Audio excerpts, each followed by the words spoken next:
వేములవాడ రాజన్న ఆలయ పరిసరాలలో బుధవారం కొంతమంది అన్న మధ్యస్థులు క్రిస్మస్ పండుగను పురస్కరించుకొని చికెన్ బిర్యానీ ప్యాకెట్లు పంపిణీ చేయడంపై ఆలయ అధికారులు స్పందించారు. గురువారం ఉదయం దేవాలయంలో పుణ్యాహవచనం సంప్రోక్షణ చేసి అనంతరం ఆలయ పరిసరాలను శుద్ధి చేశారు. అంతేకాకుండా అన్న మధ్యస్థులపై చర్యలు తీసుకోవాలని ఆలయ అధికారులు వేములవాడ పోలీస్ స్టేషన్ లో ఫిర్యాదు చేశారు. ఈ సందర్భంగా ఆలయ అర్చకులు మాట్లాడుతూ దేవాలయ ఆవరణలో యాచకులకు ప్రతిరోజు పుట్టినరోజున పేరిట అన్నదానాలు చేస్తుంటారని, నాటికి దేవాలయానికి ఎలాంటి సంబంధం లేదని, బుధవారం కొందరు గుర్తు తెలియని వ్యక్తులు మాంసాహారం పంపిణీ చేసిన విషయం తెలియగానే గురువారం ఉదయం సంప్రోక్షణ చేసినట్లు తెలిపారు.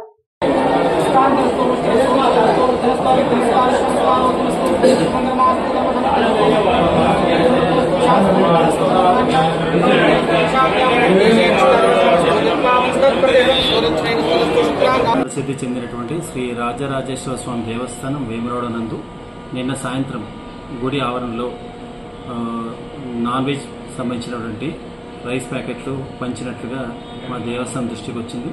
రాగానే వెంటనే మా సెక్యూరిటీ సిబ్బంది మరియు శానిటేషన్ సిబ్బందిని పంపించి విచారణ చేయగా బయట క్రిస్మస్ సందర్భంగా మరియు పుట్టినరోజు సందర్భంగా బయటి వ్యక్తులు బయటి ప్రదేశంలో వాటిని పంచగా వాటిని తీసుకొని ఇక్కడికి వచ్చినట్టుగా తెలిసింది. అట్టి విషయంలో కూడా వెంటనే పోలీస్ స్టేషన్లో ఫిర్యాదు చేయడం జరిగింది. అదేవిధంగా భక్తుల మనోభావం దెబ్బతినకుండా ఉండే విధంగా దేవస్థాన అర్చకుల ద్వారా సంప్రోక్షణ కార్యక్రమం కూడా చేయడం జరిగింది. దక్షిణ కాశీగా ప్రసిద్ధిగాంచినటువంటి ఈ వేములవాడ రాజరాజేశ్వర స్వామి మహాక్షేత్రం దినదినాభివృద్ధి జరుగుతున్నటువంటిది.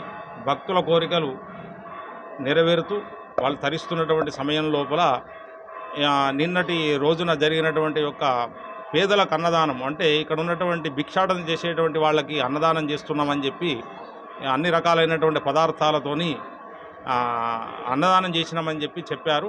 దాని ద్వారా కొంతమంది భక్తులకు ఆ యొక్క ప్రసాదం అని చెప్పి తీసుకోవడం వలన అది మాంసాహారంగా గుర్తించడం జరిగి వాళ్ళు మా అర్చకులను సంప్రదించడంతో మేము ఈరోజు దాని నిమిత్తమై ఆలయాన్ని అంతా కూడా శుద్ధి చేసి సంప్రోక్షణ చేశాము.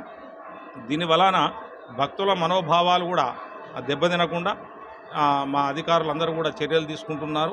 ఇక్కడ జరిగేటువంటి విధానం ఏమిటంటే, ఇక్కడ యాచన చేసేటువంటి భక్తులందరూ కూడా ఇక్కడ రోజు మధ్యాహ్నం వాళ్ళ బర్త్డే అని, లేకుంటే వాళ్ళ ఇంకా ఇతరత్ర నామకరణ మహోత్సవాలు, వాళ్ళ పెద్దల రోజుల సమయాన్ని పురస్కరించుకొని కొంతమంది ట్రస్ట్ వాళ్ళు ఇక్కడ అన్నదానం చేస్తున్నారు. కనుక అవన్నీ ఈ ఆలయానికి సంబంధించినవి కావు. అవి కనుక వాళ్ళు ఎక్కడైతే భక్తులు ఉంటారో బయట ప్రదేశాలలో ఆ అన్నదానాన్ని జరుపుకోవాలి పద్ధతి ప్రకారం. అయితే ఇక్కడికి కూడా రాజరాజేశ్వర స్వామి అనుగ్రహంతో ఆ క్షణికం లోపల గ్రహించి మేము వెంటనే ఆలయాన్ని శుద్ధి చేసి మేము ఎవరి మనోభావాలకు దెబ్బతినకుండా మేము కాపాడుకోవడం జరిగింది.